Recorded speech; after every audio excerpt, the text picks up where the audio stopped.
নিজে না ভালো থাকলে কখনো অন্যকে ভালো রাখা যায় না।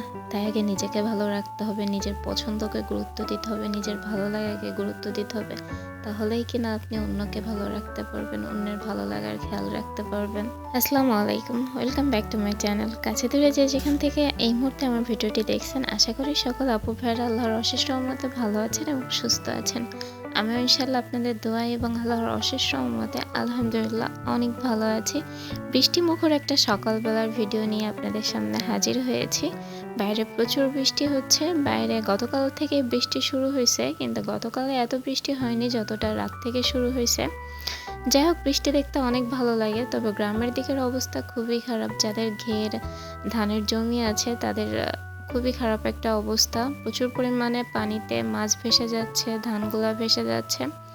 যাই হোক, আল্লাহ অবশ্যই তার বান্দার ভালো যেটা হবে সেটা ভেবে চিন্তে সেটা করেন। হয়তো বা এদিক থেকেও তাদের কোনো ভালো দিক আল্লাহ লিখে রাখছেন। বৃষ্টি মানে আমার ভেতরে একটা অন্যরকম ভালো লাগা কাজ করা। তাই সকালবেলা ঘুম থেকে উঠে নাস্তা পানি শেষ করে নিজের জন্য একটু সময় বের করে চায়ের কাপটা নিয়ে বসে পড়ছিলাম সোফার কাছে।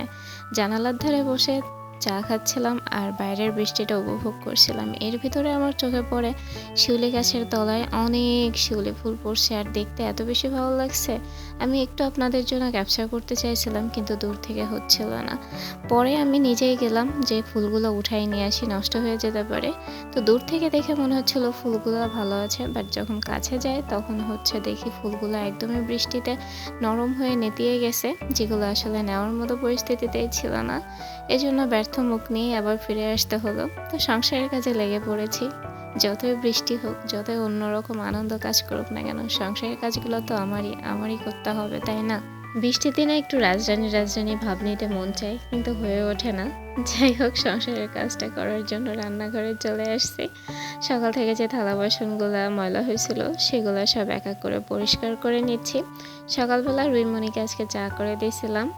আর আমি গতকালকের ভাজি ছিল, করলা ভাজি, মাছ ভাজি সবই ছিল। তো সেগুলো ওভেনে গরম করে সকালে খেয়ে নিয়েছি। আর আপনাদের ভাইয়া তো অফিসে চলে গেছে, তার জন্য তো আমাকে কিছুই করতে হয় না সকালে। আমরা মেয়েরা সংসারের কাজে এতটাই ব্যস্ত হয়ে পড়ি যে নিজেরও যে একটু পার্সোনাল সময়ের প্রয়োজন পড়ে আমাদের নিজেদেরই খেয়াল থাকে না। নিজেদেরও যে আলাদাভাবে একটু ভালো রাখার প্রয়োজন পড়ে সেটারই মাথায় থাকে না। যাই হোক, নিজেকে একটু সময় দিবেন, নিজেকে ভালো রাখার চেষ্টা করবেন। নিজের যে জিনিসগুলো ভালো লাগে ছোট ছোট সেই জিনিসগুলো একটু প্রাধান্য দিবেন।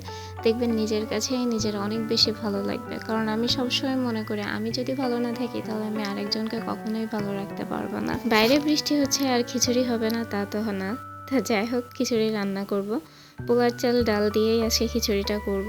তো খিচুড়িটা রান্না করার জন্য ফার্স্টেই আমি রাইস কুকারের গামলাটা নিয়েছি, কারণ আমি রাইস কুকারেই খিচুড়ি চাপাবো। তবে হ্যাঁ, প্রিপারেশনটা আমি গ্যাসের চুলাতেই নিয়ে নিচ্ছি, মানে চাল ভাজার যে প্রিপারেশনটা আছে, যেহেতু পোলার চাল দিয়ে করব। তো চুলাতে পেঁয়াজ দিয়ে দিয়েছি, পেঁয়াজটাকে একটু ভেজে নিচ্ছি। আর পোলার চালের খিচুড়িটা আমাদের রুহির আব্বু অনেক বেশি পছন্দ করে, কিন্তু আমার কাছে নর্মাল চাল দিয়ে যে একটা লেটকা খিচুড়ি হয় ওইটা আমার কাছে বেশি ভালো লাগে, কারণ ওটাতে গ্যাস হয় না। কিন্তু এই ধরনের খিচুড়িগুলোতে কিন্তু একটু গলা শুকায় এসে গ্যাস হয়। তো যাই হোক, আজকে একটু স্পেশালভাবে করি। প্রতিদিনই তো এমনি লাটকা খিচুড়িটাই করি। তো চাল আর ডাল একসাথে আমি 10-15 মিনিট আগেই ধুয়ে রেখেছিলাম। দেন আমি এখন চাল ডালকে একসাথে ভেজে নিচ্ছি। খিচুড়ি রান্নাটা আমরা মোটামুটি সবাই জানি, তারপরেও দেখা যায় যে আলাদাভাবে একটু আমি যে প্রসেসিংয়ে রান্না করি সেই প্রসেসিংটা আপনাদেরকে দেখানোর চেষ্টা করি।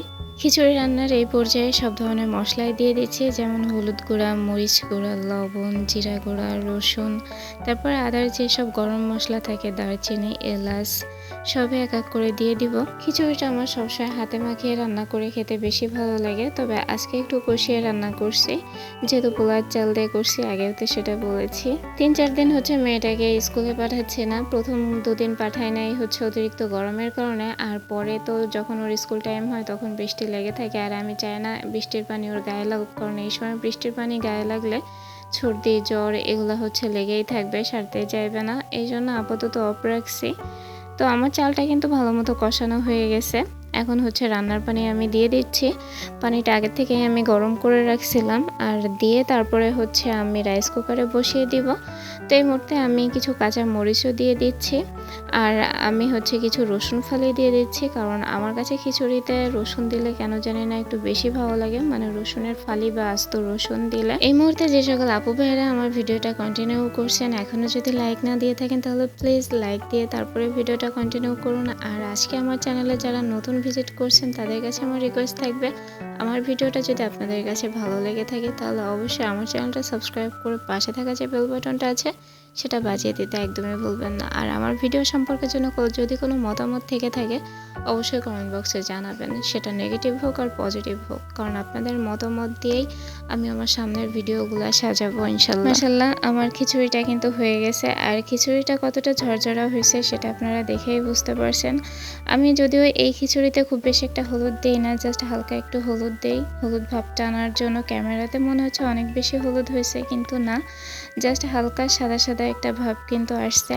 আর এত বেশি ঝরঝরা হয়েছিল মাশাল্লাহ, খেতেও অনেক বেশি মজা হয়েছিল, কারণ আপনারা তো সবাই জানেন ভয়েসটা কিন্তু আমরা খাওয়া দাওয়ার পরেই দিই। আর এমন একটা ঝরঝরে সুন্দর খিচুড়ির সাথে কি হলে ভালো যায় বলেন তো দেখি, গরুর গোস্ত, মুরগির গোস্ত না ডিম ভাজি কোনটা? আমার মেয়েটাকে সকালে যখন বলছিলাম আম্মু আজকে আমি খিচুড়ি রান্না করবো, তখন আমাকে বলতেছে যে তাহলে আম্মু গোস্ত রান্না করো। তো আমি বলতেছি না, গোস্ত রান্না করবো না, কাছে তাহলে ডিম ভাজি করো, আর ওই যে তুমি তেল তেল করে যে ভর্তাটা করো ওইটা করো, মানে শুকনো মরিচের ভর্তা, যেটা ও ভীষণ পছন্দ করে খিচুড়ির সাথে।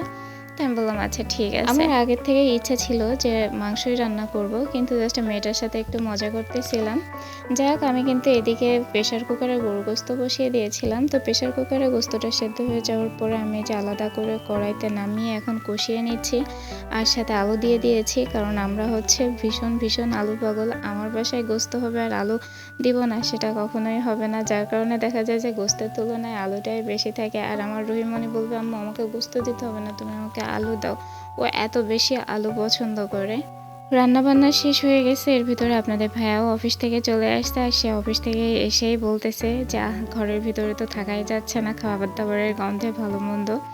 আসলে আমরা অল্পতেই অনেক বেশি খুশি হয়ে যাই, আমার পরিবারের প্রতিটা মানুষই এই সামান্য গরুর গোস্ত আর হচ্ছে খিচুড়িতেই এতটাই খুশি। আর প্রশ্ন করবে না যে এর পাশাপাশি আর কিছু করো নাই কেন, ফ্রিজে মাছ আছে ভাজি করতা বা বেগুনের চপ করতা, এতটুকুতেই তারা অনেক বেশি খুশি। আর তাদের খুশিতেই আমিও খুশি সবসময়। তো রুহির আব্বু গোসলে গেছে, আর আমি এদিকে খাবার দাবারগুলো বেড়ে নিচ্ছি, খালাও আছে। আর আমার রুহিমণি তো রান্না হওয়ার সাথে সাথে গরম গরম টিভি দেখতে দেখতে খেয়ে নিয়েছে। ও খুব কমই আমাদের সাথে খায়, দেখা যায় আমি আপনাদের ভাইয়ের জন্য অপেক্ষা করি, আর ওকে অত টাইমে আমি অপেক্ষা করিয়ে রাখি না, ওকে আলাদাভাবে আমি আগের থেকেই খাবার দিয়ে দেই। আজকের ভিডিওটা এই পর্যন্ত, সবাই ভালো থাকবেন, সুস্থ থাকবেন, আমার পরিবারের জন্য দোয়া করবেন। ইনশাল্লাহ দেখা হবে আগামীকাল।